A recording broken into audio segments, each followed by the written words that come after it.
పవన్ కళ్యాణ్ గారు ఆయన మీద ప్రొఫెసర్ నాగేశ్వరరావు గారు ఒక మాట మాట్లాడారు. అట్లనే నిన్న మన పాశం యాదగిరి అన్న ఒక మాట మాట్లాడంగానే ఇక్కడ వాళ్ళ ఏజెంట్ ఉన్నాడు కాబట్టి ఆంధ్ర పోలీసు వాళ్ళు మా మేధావులు ఇంటికి వస్తుంది. ఇట్లా చేస్తే మాత్రం ఊరుకోం, క్వశ్చనే లేదు. మాకు అన్ని రైట్స్ ఉన్నాయి, మేము అనుకున్నది మేము ఖచ్చితంగా చెప్తాం. రాజకీయంగా దమ్ముంటే దాన్ని ఎదుర్కోండి. మీ కాడ రాజధాని కట్టుకున్నాడు రాదు శాత కాదు, కానీ ఇడికొచ్చాట తెలంగాణ నవనిర్మాణం చేస్తాడు.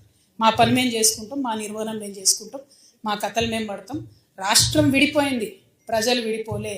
మీరు ప్రజల మధ్యలో చిచ్చు పెట్టకండి.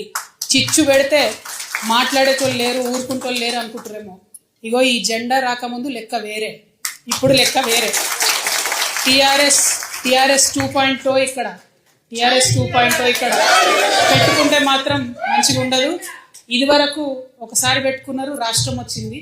ఈసారి మూతి పనులు రాలిపడతాయి. కాబట్టి మీరు మా ప్రజల్ని తక్కువ చేసి మాట్లాడడం, మా మేధావుల మీద చేయాలనుకోవడం, లేనిపోని సాంస్కృతిక పెత్తనం మా మీద రుద్దాలనుకోవడం, మీకు అక్కడ రాజధాని కట్టుకోవడం చేతగాక మీ పొలిటికల్ పంచాయతీలను తీసుకొచ్చి మా మీద రుద్దడం. ముందు మీ రాజధాని కట్టుకోండి. మా జిహెచ్ఎంసీ ఎన్నికలలో పోటీ చేసే విషయం మీరు మళ్ళీ ఆలోచిద్దాం.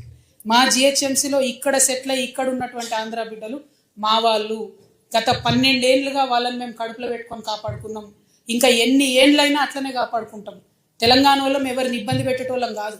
చుట్టపు చూపుగా వచ్చినా ఇంటికి వచ్చినా వాళ్ళని ఉన్నాం, వాళ్ళు మన దగ్గరే ఉన్నారు, మన దగ్గరే సెటిల్ అయిన వాళ్ళతో ఇబ్బంది లేదు. రాజకీయంగా పెత్తనం చేస్తాం, సెక్రటేరియట్లో ఏలు పెడతాం, మీ విధానాలలో ఏలు పెడతాం, మీ నీళ్లు దోసుకుంటాం అంటే మాత్రం ఊరుకునేది ఉండదు. ఖచ్చితంగా చెప్తా ఉన్నాం.